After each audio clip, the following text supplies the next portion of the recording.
we didn't have somebody rise from the dead. We are actually having the other Michael Jackson.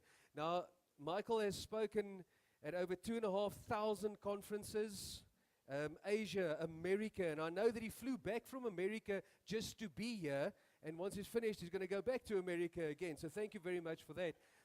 Not only that, but this man has stood next to the likes of Richard Branson and Bill Gates. And I mean, if those guys start talking to you about your insight and change management, then we can surely listen. Michael, we're looking forward to listening to you. Thank you very much for being here. A big round of applause, Michael Jackson. I'm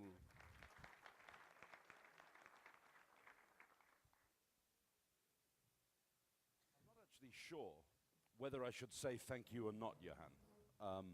And I'm kind of intrigued by all of this. I hope you can hear me there, ladies and gentlemen. Good afternoon. I'm kind of intrigued by it because around my speaking world, and I talk about change, and I'm going to talk to you a little bit about change and thinking differently today. I got the brief a couple of weeks ago. We sat back, we chatted, we thought about what was going down, and then I saw how the program was put together. And I kind of figured out that maybe, and I won't walk in front of the projector either, maybe, Johan, you'd realized the cold snap was coming, and it was a really bitter and cold way to start the conference. I believe it's going to warm up a little by tomorrow, by the way, I understand. Ordered exactly like that. It's amazing, really. And then I looked at what you're doing in the program, as you've all got it before you, and it's kind of the economics of all the stuff that's gone down, and I've heard the good, the bad, the ugly, the conflicting, the difficult. So you've had a really tough morning. And now, Johan, thank you. You've put me on just before bloody lunch, which is also incredibly difficult. I can tell you that after me and after lunch, when you move into high performance concrete, that's going to be a much better afternoon. By tomorrow, you're going to look at case studies of excellence. This conference just gets better and better and better. And it should be a little warmer as well. So I'm thrilled to be here. I've liked a different slot, quite frankly, Johan, so we'll have to talk about that at a separate level. But I'm not here to talk about the agenda. I'm really here to talk about you. So my background, as you heard briefly, I've been lucky enough to be a strategist most of my working life. I've done strategy with people like Bill Gates and Richard Branson, who I worked with personally for a couple of years. And more recently, within the last 10 or 12 years, I've become more of a full-time speaker than a strategist, although I still do strategy for various large organizations around the world. What I've learned about strategy is really why I'm here today, and that's the reason I needed to talk to you a little bit about it. What I've learned about the way that we approach business, what I've learned about you, what I've learned about the fact that your different associations have been talking since 2012 about coming together and making one unified voice, and we're still struggling with it, lots of talking, and maybe this conference right now will stimulate a little bit more of the speed of the uptake of why I also think it's important that you should have one unified voice out into the marketplace. It all stems from strategy and business, and hell, that's why we're here. Whether we're talking about corruption or graft or tendering policies or the tough economic climate, and the climate economically goes up and goes down. It's just a factor of where we are in lives. But what I want to talk to you about today is what's in your head rather than what all the experts have shared with you so far. And really, I want to talk to you about thinking a little bit about better business. Finding new ways to work. Why? Most of my life in strategy, I've worked with change, I've grappled with change. Change is a concept that none of us like. We're all facing more of it now than we ever have before. We don't know what the hell to do about it. And maybe in terms of your concrete background, you're a little too set in your ways. I had to sneak one joke in there. Just get one into the mix as quickly as I could, by the way. Because it's time to change the focus and start thinking about what the hell we can do that's a little bit different and a little bit better. We're used to upgrading the software on our phones. We're used to upgrading the software on our tablets, our desktops, our laptops. I think what we need to understand in this day and age, out of my change strategic business career, is that we need to upgrade the software in our heads if indeed we're going to win. We're working off a very old iOS system. We're working off core competencies that have been done for generations and generations. And we want to unpack that in this presentation today. So I'm not here to give you David's economic overview again. I'm not here to tell you it's all about charts and graphs. I'm not here to tell you it's all about doing better numbers or tendering better. Because I think doing more of what we've done in the past, in a world that has changed so fundamentally in our own lifetimes, isn't going to work anyway. We need to think about the way that we do stuff. We as humans call ourselves apex predators, top creatures on the planet, and yet we're stuck doing the same old, same old, same old repetitive stuff. All right, so you drove a different direction and a different time to get here to Misty Hills today. But every day you go to work, ladies and gentlemen, you are driving out of your house, turning left or right each morning, depending on which way you drive. You're driving to the office at the same time, on the same route, in the same way, and you're stuck in traffic. And then you moan about the traffic. How can you moan about the traffic if you are the fucking traffic? We've really got to start thinking about this quite seriously. Everything we've learned and done has been told to us in story form. We learn as human beings from storytelling. We've been telling each other stories for generations and they're not changing. And yet the world around us fundamentally now is so different that we've got to find new stories. We've got to find a new, more common, united voice. We've got to find new ways to work. Why? Because business is evolving quicker than human beings. And yes, we can do more charts and graphs and the complex structure of it all. And I'm sure that you all spend an awful lot of time in those strategic interventions or developing your tendering policies and procedures or whatever it might be. But when business has become as complex as ours has today, and let's just think about that for a minute. Why is business so complex? Because there's more competition. Your company is one of over 150 million registered businesses chasing business around the globe. You are one of 150 million other companies. Look, there's a lot of consumers, 7.3 billion. It's happening remarkably. You know, people are being born at a rate of knots. We're never, ever going to run out of customers, right? By the time you go to bed tonight, knowing that the bar will be open till quite late, there will be, let me tell you this tonight, by the time you go to sleep, another 200,000 people alive on the planet than when you woke up this morning. Because when you look at births versus deaths and look at net population growth, our planet is growing at 200,000 people a day. Monday to Friday, that's 1 million new people being added to the surface of the planet. And the people who are making those people are making other people on Saturdays and Sundays as well. So 1.4 million is how much world population grows by every single 7 days. 7.3 billion people, 1.4 million joining it every week, 150 million registered companies. It can't just be more complex. We can't just find better formulas. We can't just find faster, quicker things to do. We've got to evolve, and that means we've got to think differently about where we've come from.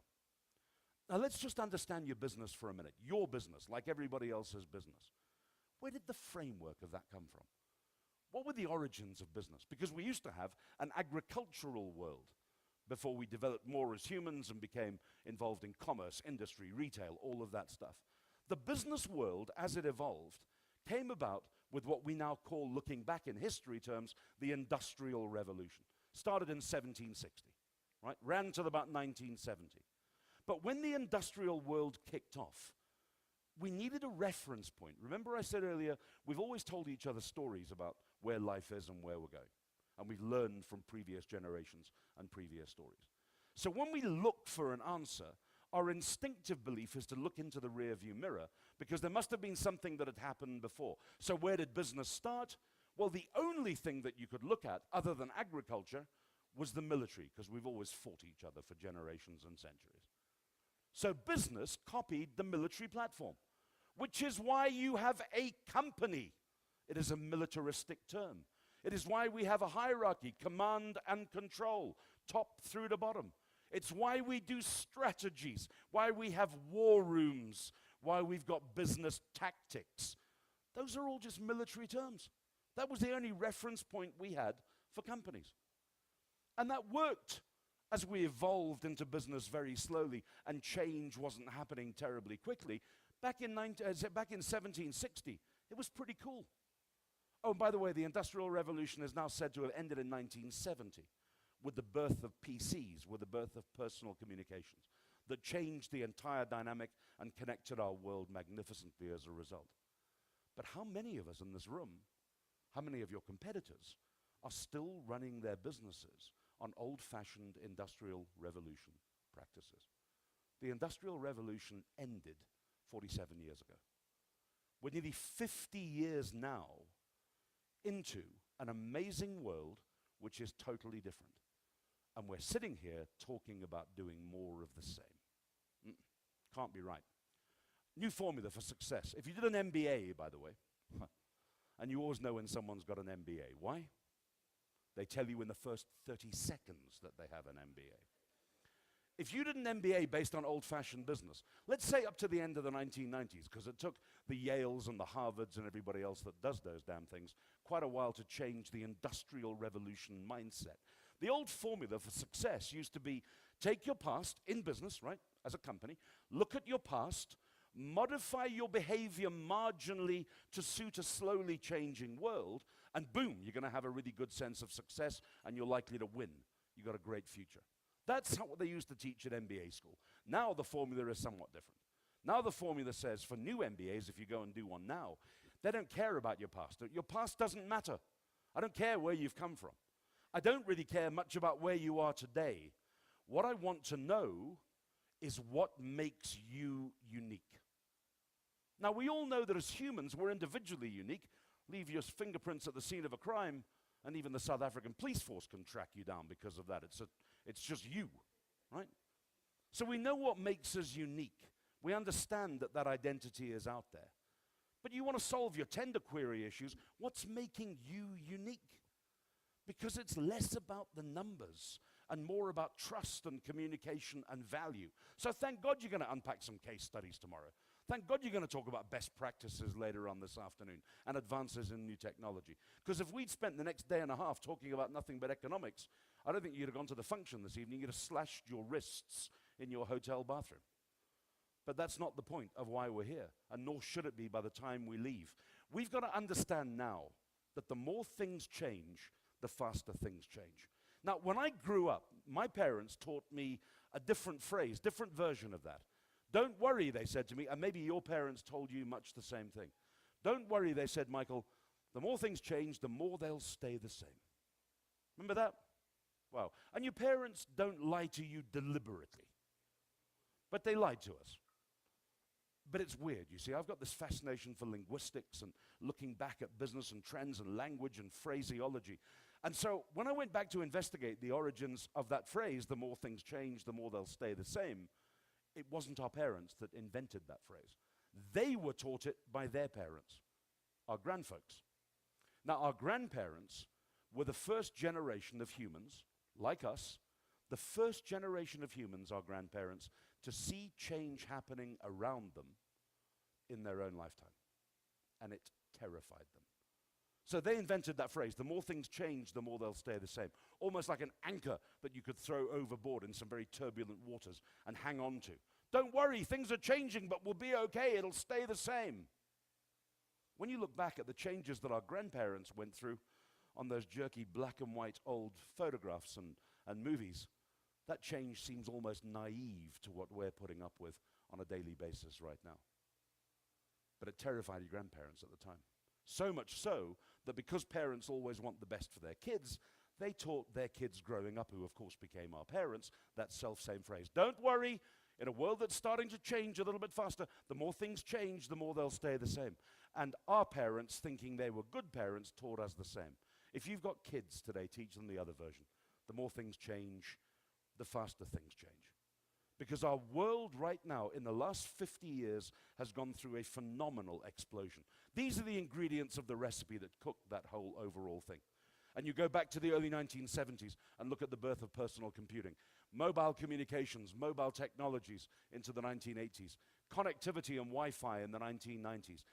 Collaboration as everything started coming together in the birth of the 21st century. And now what the IT people call convergence. Everything is one click discoverable away. Everything about you and your business, everything about you and your industry is one click away. And if you want to know what's going on in your industry, just Google the future of cement or concrete. Just Google that and have a look what's out there. Because the answers have already been thought of.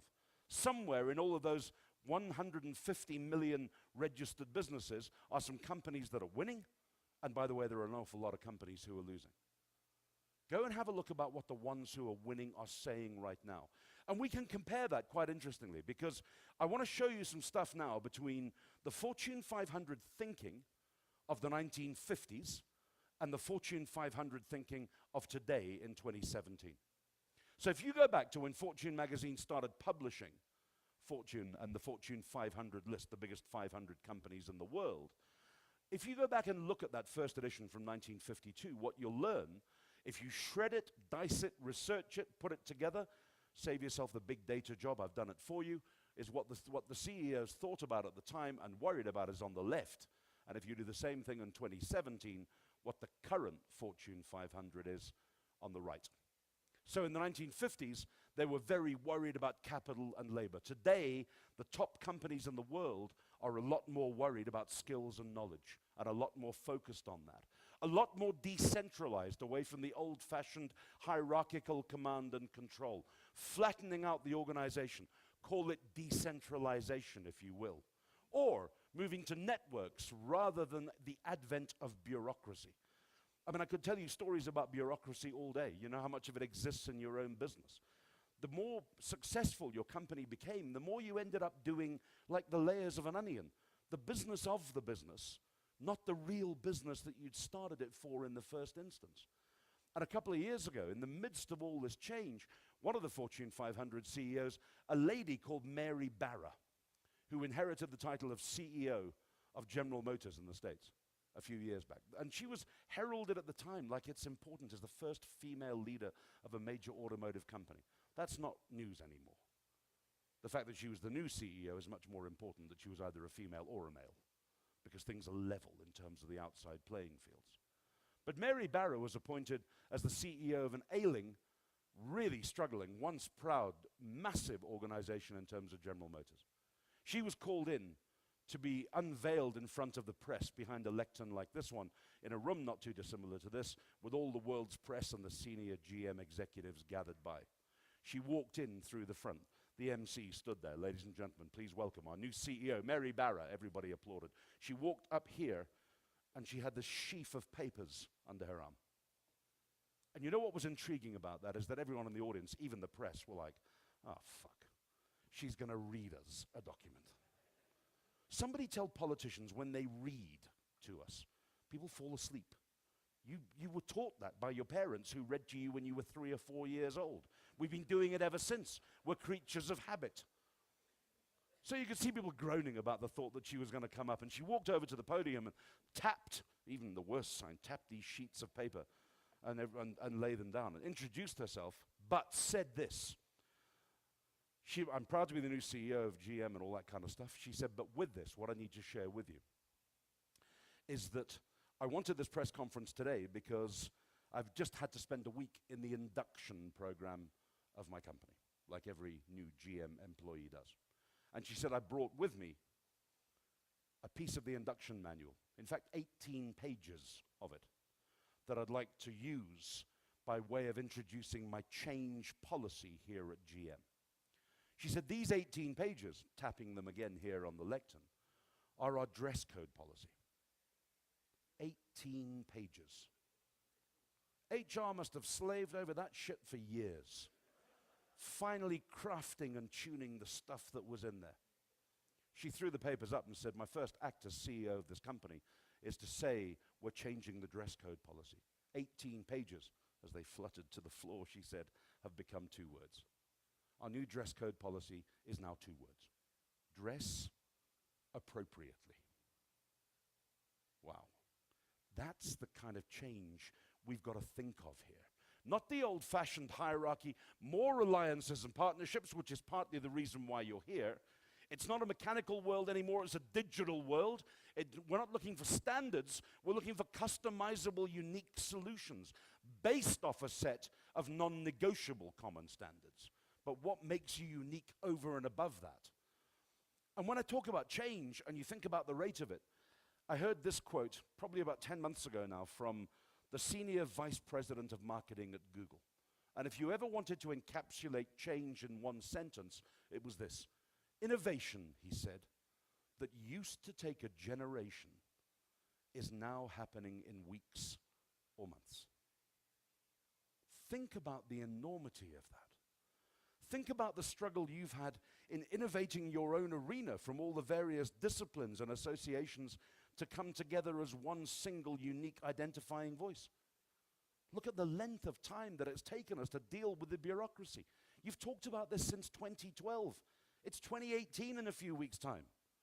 Is it not time to really stop thinking of the old bureaucratic bullshit and start moving into a new world where you have one voice, where you are identified, where you can be seen as a lobby body, a standards body, and all of the good stuff that comes with it?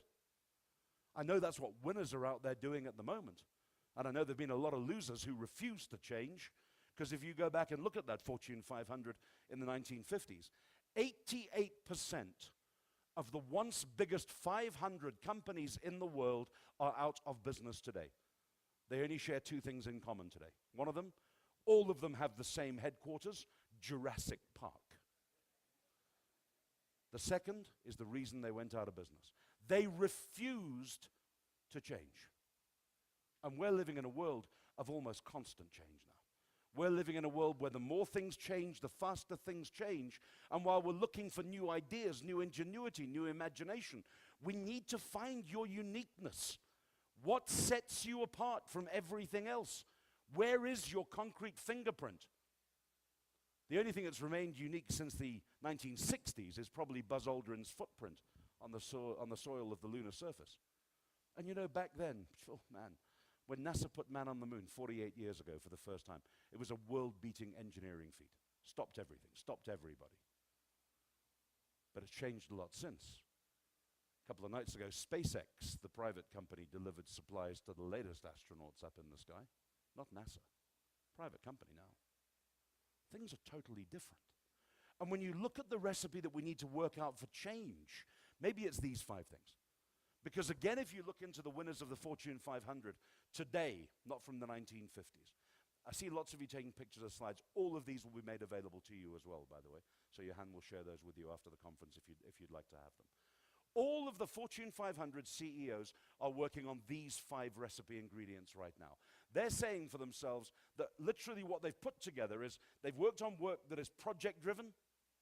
They've given it deadlines, they've given it time that they could work towards with clearly set objectives where they're managing that work with vision. So if the project is the mission, the objective becomes your new vision statement. And how many of you had slaved over vision and mission statements for your own companies that you wrote on a card that people were meant to carry in their pockets that nobody ever gave a shit about? The new mission and vision is different. Work on a project-driven thing where people can buy into stuff. Clearly set objectives where people are performing better today when they can see the future and work towards it in bite-sized chunks. You know, when I started in my career, as you did, we were often asked, where do you expect to be in 5 or 10 years' time? Wow. I mean, there are kids coming into the workforce today who might be asked, which planet do you expect to be on in 5 to 10 years' time? And for the moment, we've only got one, which kind of intrigues me because the Miss Universe contest every year is won by a woman from fucking planet Earth. Have you noticed that? Every year. Which really bothers me.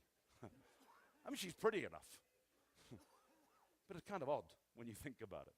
Projects, objectives, start missioning your enterprise. What is the mission of your business?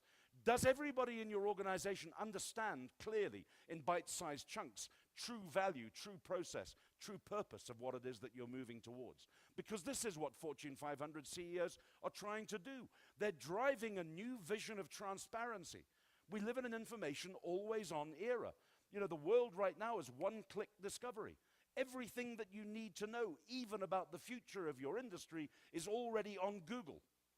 So what we've got to do is think about how we grow, develop, and position ourselves in order to bring this together in a common unified voice with your own individual business success underneath that overall umbrella.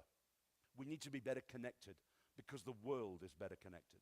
Those 5 forces of change that I showed you earlier have brought us to that always-on world, which is totally networked now, totally connected with everything else. Because the speed of our planet today is that it is always on, always available, always different, and always changing.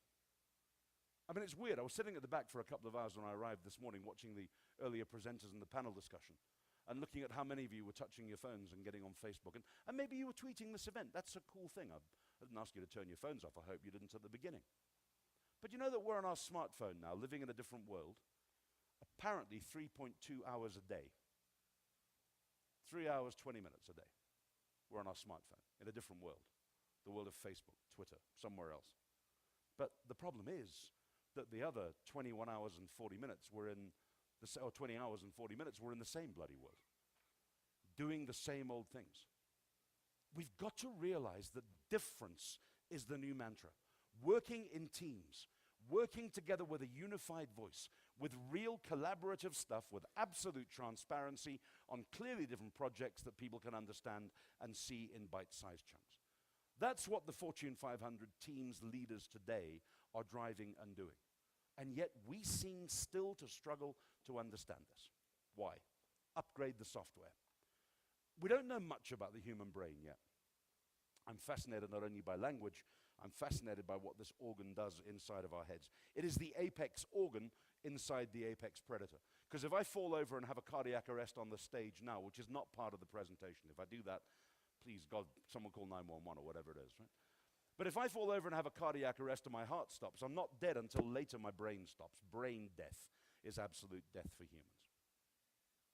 We don't understand how this thing works. The common perception is your brain's like a computer, right? It isn't. Look, 100 years ago, they said the brain was made up of liquids and things. That's about the same kind of answer as saying your brain's a computer. I know that because here in my wallet, I have, for the first time ever that my wife hasn't stolen, a 200 rand note. And if I said to you now, if your brain was a computer, please just quickly sketch me on your pads. Sketch me a 200 rand note front and back in identical detail, all features. I'll take the paper one off you and I'll give you my real one. But I reckon my money's safe in my back sky, really, because I don't think any one of us could do it. We might vaguely recognize the face on the front of it, the animal, because we've got big 5 on our notes. But does it say 200 in numbers or digits? What's the Reserve Bank governor's name? What's the patterning on it? We don't know. So our brains, and we've all seen a 200 rand note, even those of you who struggle with tenders have seen a 200 rand note, right? I mean, if I'll make it easier, if I'll do a 10 rand note. But you see, our brain's not a computer. If I'd scanned a 200 rand note into my computer and said, print me one, it would give me a perfect replica. It's kind of weird. I could 3D print a 200 rand note with that kind of detail of what's on it right now. What do we know about the brain if it's not a computer? In the early 1990s, I've got to digress a little bit from the change thought to share this with you.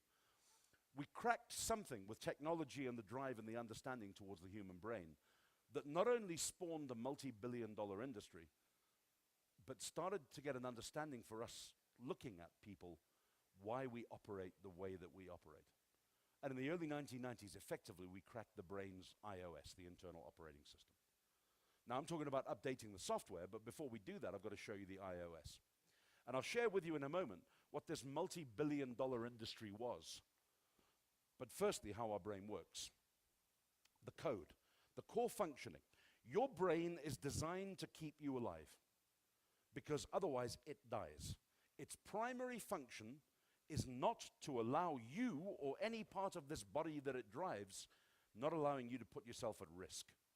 For example, if you're standing on the edge of a perfectly acceptable steel or concrete structure, 300 meters above a raging river, and you're tied with rope, and everyone around you is shouting with smiles on their faces, 3, 2, 1, bungee! You're the roped guy or girl up front going, not a fuck. Hop away from the edge. And sometimes you can jump and take that leap of faith, maybe with a gentle nudge. A lot of people have to have that little nudge. But the irony is that everyone who gets pulled up on that bungee, as soon as they've done it, by the time they get back on terra firma or the structure of the bridge or whatever it is, they all say the same thing, which is how easy it is to retrain your brain. I can't wait to do that again. So from 30 seconds, pull up another 30 seconds, I can't wait to do that again.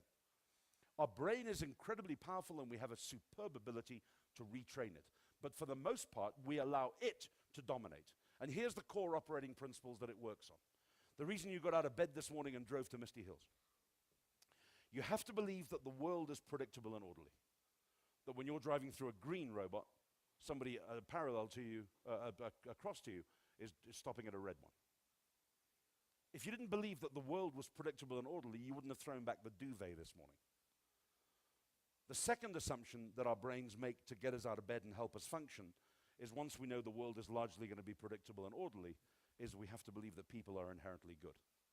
That's why you can go to Wimpy. Because if you notice when you sit down at Wimpy, around you are total strangers. And in front of all of them are some very sharp and shiny knives and forks. Knives.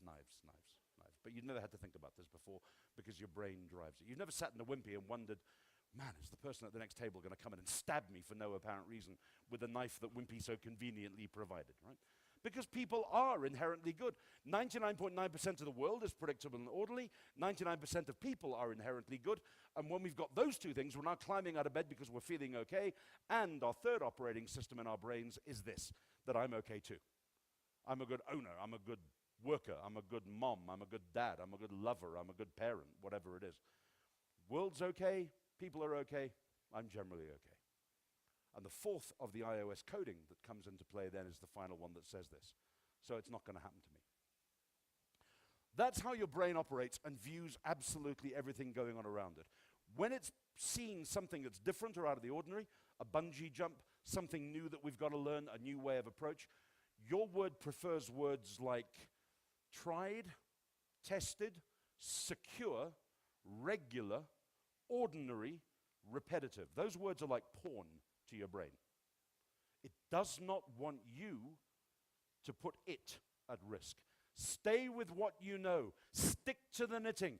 Do what you've always done. The more things change, the more they'll stay the same. By the way, the multi-billion-dollar industry that this spawned, trauma counseling. Because when you go through a trauma, these four assumptions are shattered. And by the way, what I'm going to tell you now is that if you ever go through a trauma, if you ever get burgled or anything worse, just get this slide out because it'll save you a fortune on your medical aid, right? Because all trauma counselors do once you've been burgled and you've suddenly now cracked up and your assumption, first of all, has been shattered that the world is predictable and orderly. How can it be the bastards came into my home and stole my flat screen TV and my laptops? Now people, the second assumption is shattered. Those can't be good people. Those cannot be good people. You see, people cannot be good because they were the bastards who stole my stuff. And then thirdly, you question yourself. You blame yourself. Why didn't I check the back door was locked before I went to bed? How stupid was I to leave that kitchen window open? And now you see it has happened to me. And all trauma counselors do is rebuild our iOS. As long as we're in that state, and the truth of the matter, by the way, is that 99.99% of the population are good people. 99.9% of you are good people. It's probably not going to happen to you 99.9% of the time because 99.9% of the world is predictable and orderly. It has to be. And in fact, there's even some better news about that because when I talked about the example of people stopping at red traffic lights while you're driving through the green ones, I know that taxis fuck with our brains a little bit in that score, right? And they're asking the government to get them off all their traffic fines at the moment. Let them rot in hell, right? But you see why South Africans are some of the most resilient people in the world. Not only have we been through the archaic apartheid system, not only have we been through all the trauma of personal change from either side of the spectrum, whichever way you've come from the male-female dominated society, not only have we gone through all of it, and crime and doom and gloom, right?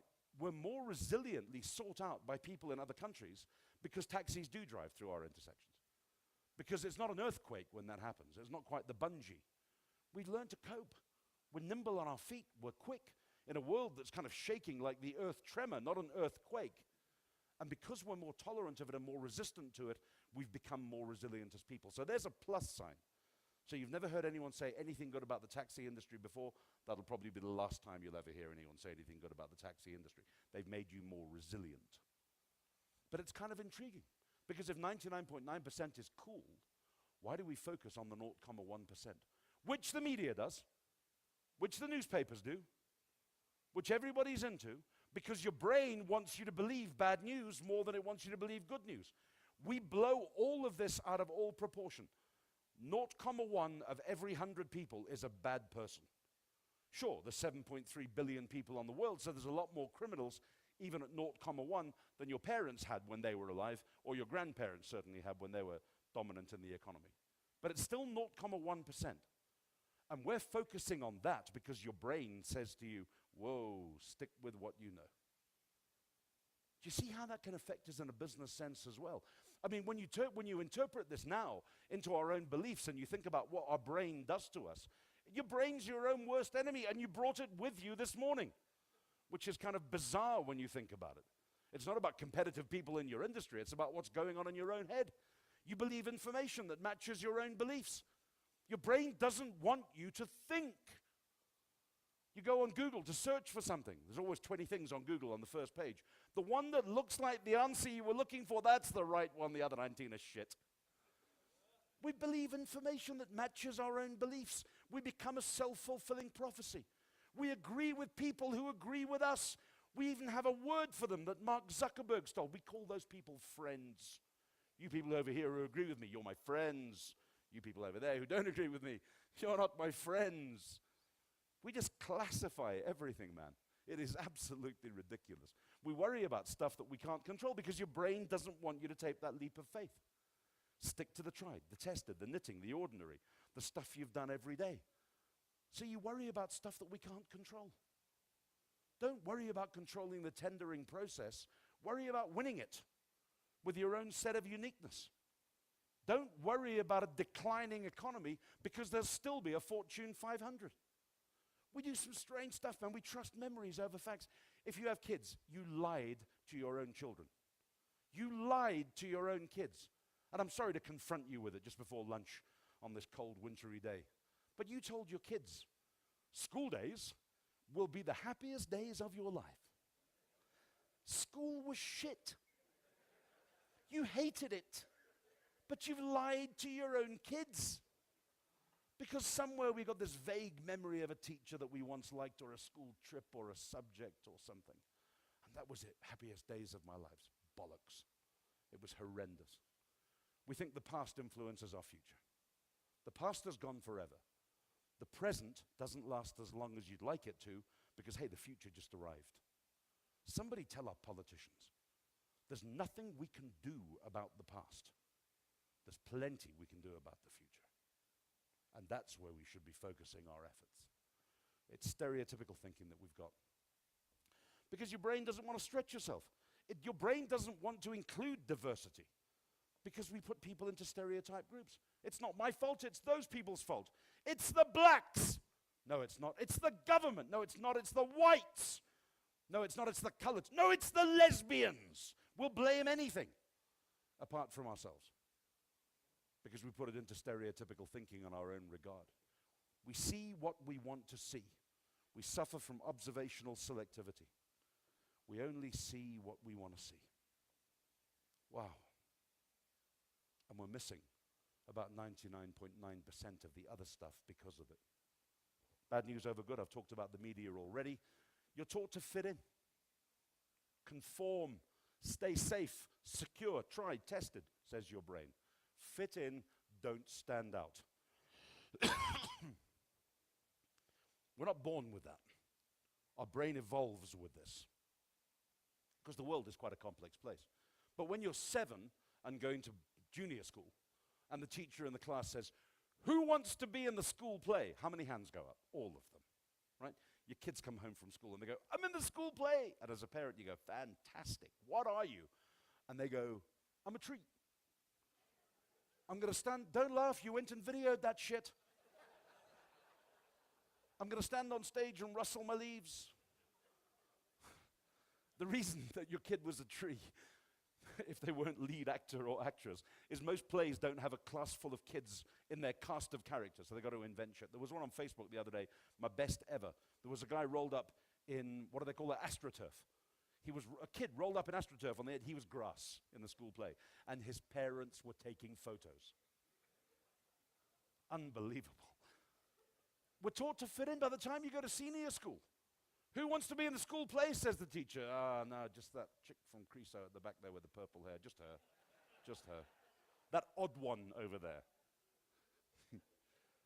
And by the time you go to university, they don't bother putting on a play because they're too busy burning down the libraries. We're taught to not stand out, to fit in, to assume that everybody thinks like you. We surround ourselves with those friends, as we call them, that think like us. This is the time for diversity, for inclusion. We are a very diverse planet with some very old-out thinking brain stuff. So let's look towards the future, because I don't want to be here too long without keeping you from your lunch. The road ahead. I don't know what that is up there. Here's your journey. Is that a bushfire, a taxi crash, low-hanging cloud like there was this morning? I don't know.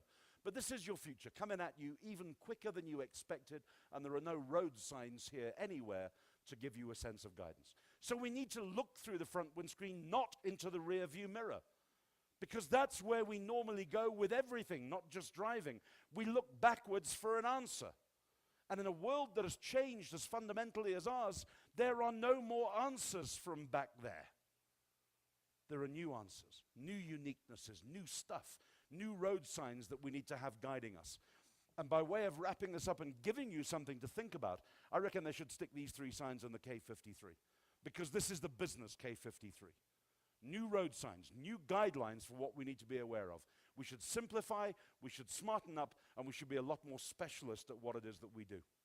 And let me give you a brief example of each of those. And I want to talk to you about China for a minute. Wow. We talked about the end of the Industrial Revolution. You know, in living memory, since that Fortune 500 that we looked at from 1950, for example. Are you coming to tell me I'm out of time? Okay, good. Go away. Sorry. He loves me, really. China, in the time that you've been alive on this planet, has gone from 0 to hero and become the world's biggest single economic event that it has ever seen. China now is the world's biggest single economic event that the planet has ever seen, and it happened while you and I have been alive on this planet's surface. How? Doesn't that interest you? What have they done? Well, there's always wise people in societies. There's always a sage, a prophet, a guru, a Nelson Mandela. And if you go back and look for one in China 3,000 years ago, the one that everyone refers to is Confucius. You can go and buy his books today and download them on Kindle. It'll cost you $1 to download the entire works of Confucius, which is today probably about 273,000 rand. I don't know. Right? It'll cost you $1. I'm going to save you the buck. I'm going to share with you what Confucius taught the Chinese and what they've been allowed to apply literally as we have, as the world moved into that era of personal computing, communication, networking, collaboration. Because all they've done is applied old-fashioned, sage, predictive thinking of the past with the modern technologies of the day, and all of Confucius's works are here on an ancient post-it note hidden on a dusty statue in the back streets of Beijing. I'll share that with you now, but before I do, I want to share with you my favorite Confucian quote, because he said a lot of things that I love. This was my favorite. When he said that, I was blown away. Right? Awesome, awesome. If you don't speak Mandarin, life is simple. Humans complicate life. Life is simple. Humans complicate life. This guy lived 3,000 years ago, man. And he taught the Chinese how to live. And with the same access to technology and change that we've had since the end of the Industrial Revolution, China has used his words to move into the #1 economic position around the world. Here's what it is. Take a look at this dusty old post-it note. Blow it up, translate it. This is essentially what Confucius taught the Chinese. 3 things he said you need to do. Identify, #1, what's important to you. #2, eliminate everything else. And #3, with what's left, if you can't do it on your own, automate it, delegate it, or ask for help. Wow. It's not rocket science. He was 3,000 years ago, right? But think about how apt and appropriate that is today. There's your entire concrete association here. Identify what's important to you. Eliminate everything else. Stop all the background noise. Bust through all the bureaucracy. If you can't do it on your own, automate it, delegate it, or get help. Unify as a body. Unify as an industry. And then compete when you're out there in the environment with your own sense of uniqueness that's coming through. Have you identified your own uniqueness? What sets you apart from any one of the hundreds of thousands of competitors that operate within the same parameters as you do yourselves in your organization? See, I don't believe you've identified it yet. And I apologize again, Johan, for taking you through something complex before lunch. Bear with me. It's my favorite slide. 20 minutes left. I'm going to finish in 19. Yeah, I will. Okay. Psychologists, how they understand the way we work. Remember I said at the start, everything we do is learned behavior, right? So we have to learn stuff and then we repeat it and repeat it and repeat it and repeat it and repeat it. So here's how we start to learn and the process. And I'm sorry that my slides aren't more complicated. I'm not that good at PowerPoint. So imagine this is just a pizza slice. Okay, and the beginning of everything that we learn is where psychologists say we're in a state then of what they call unconscious incompetence. Layman's terms, I don't know what I don't know. So we're talking about the road ahead. Let's use the example of learning to drive with those road signs, right? Smartening ourselves up here. Unconscious incompetence. I don't know what I don't know. You're 14 or 15, somebody throws you car keys and says, drive. Well, you can't. It's a learned, complex, mechanical behavior. We are apex predators and we're able to master this and we can do it. But when you begin, like you begin learning anything, you're unconscious and incompetent. You couldn't do it even if your legs at 11 or 12 were long enough to reach the pedals. But you get a bit older and we start to take some lessons. And then we move to the second psychological state where now we become conscious of our incompetence. We know what we don't know, which is why you grated the gearbox and stalled the engine a few times and had to learn that complex mechanical reversal procedure and all the stuff that driving means. But humans, apex predators, we got there. And we actually got to the stage of reaching the next point of the psychological human assessment of conscious competence the day you passed your driving test. You became conscious and competent. I know what I know. But you remember how nervous you were the day you went to your driving test? Have I learned enough? Have I got it right? Have I memorized enough of the signs? What are they going to ask me? What am I going to do? It's nervousness. And it feels really good when someone, an independent expert, the driving examiner or licenser, says to you at the end, congratulations, you passed. Do you remember how good it felt that day? I passed my driving test, man, yes, yes, I want to tell the world. It feels great to be conscious and competent. And you became the world's best driver when you heard those words, congratulations, you've passed. You were the world's best driver at that precise second. So why wouldn't the insurance company give you the world's best insurance deal? Look at the piece that's coming next. You were the best driver in the world for 2 weeks. And then you wanted to go and learn something else and do something else and switch off, so you became unconsciously competent. You drove here, unconsciously competent. Everyone going through the R562 out onto the highways and byways of Gauteng around us, unless they've got the L plate on the car, or unless they passed their driving test less than 2 weeks ago, everyone is driving unconsciously. They're competent because you can stop them in a roadblock and they can produce a driver's license. But that doesn't mean that they're driving consciously. And you see that everywhere because even you've done it. You're so good at driving unconsciously, you can send a text message now on WhatsApp with 2 hands under the dashboard whilst you're doing 120, just in case the metro cops happen to be around the corner or over the hill, right? That's how unconsciously we're driving. Top of the hill up here, excellence, conscious excellence. Well, let's talk about, it takes, they say in psychological terms, somewhere between 12 to 15,000 hours of conscious excellence practice. So to become, say, a Formula One driving champion like a Lewis Hamilton or a Kimi Räikkönen, put in the hours, 12 to 15,000. Most of us give up after 2 weeks.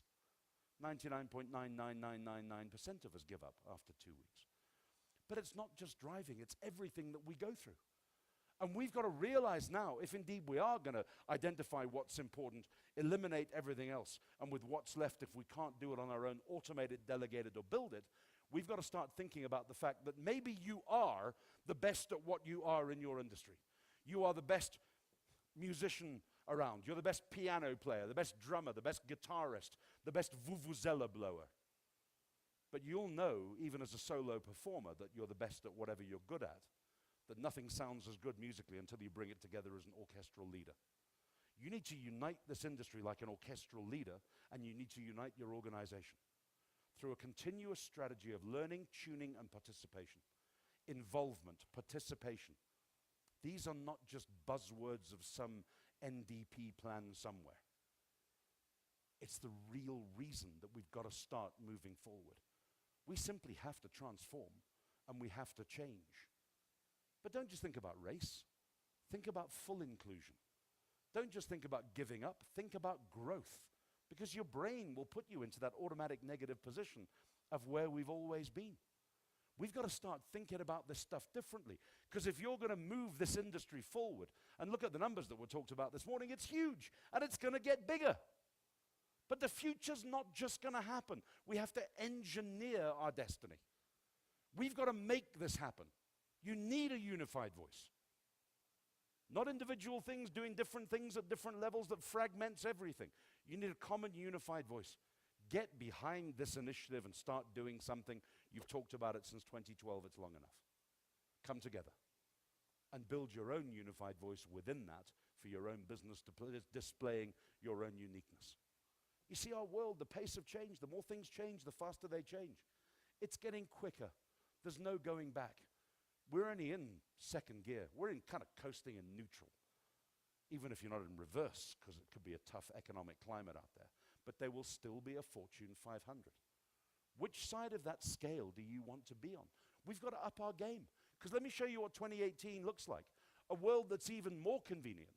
A world that's easier to find out everything. A world that's got more connectivity than ever before. A world with $10 smartphones rolling into Africa right now. A world of convergence where everything is coming together. And you've got to make sense out of that from a business point of view. Connected people, more empowered, more empathetic, more engaged than ever before. And over on this side, connected things. Things that are more engaged, more useful. The Internet of Things. All of this stuff is changing the very fragment, proving of our existence, clearly showing that 2018 is going to be very different from 2017.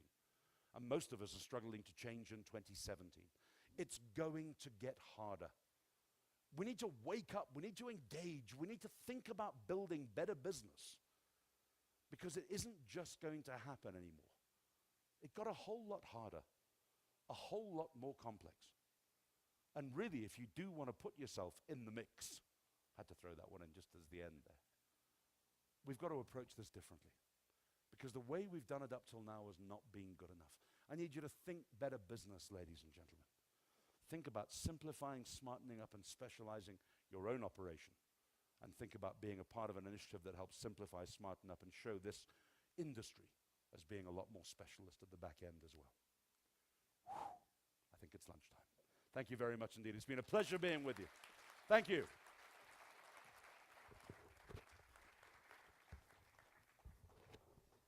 Thank you, Michael. Well, that 19 minutes went very, very quickly. I don't know if you saw when you said 99.9% of people are good. Did you see how people were looking around and looking at each other? I knew what you were thinking, eh? Who's the one that's out? Okay. There's just one thing that Michael said that I want to just maybe think about. I'll just think out loud. Our brains are so negative towards standing out. We don't want to stand out, we want to fit in. But isn't standing out the essence of business? If you're going to sell something and you need to outsell somebody else, that's where you need to stand out. We can't say that we're competing and we want to be the best at our game if we don't try and stand out.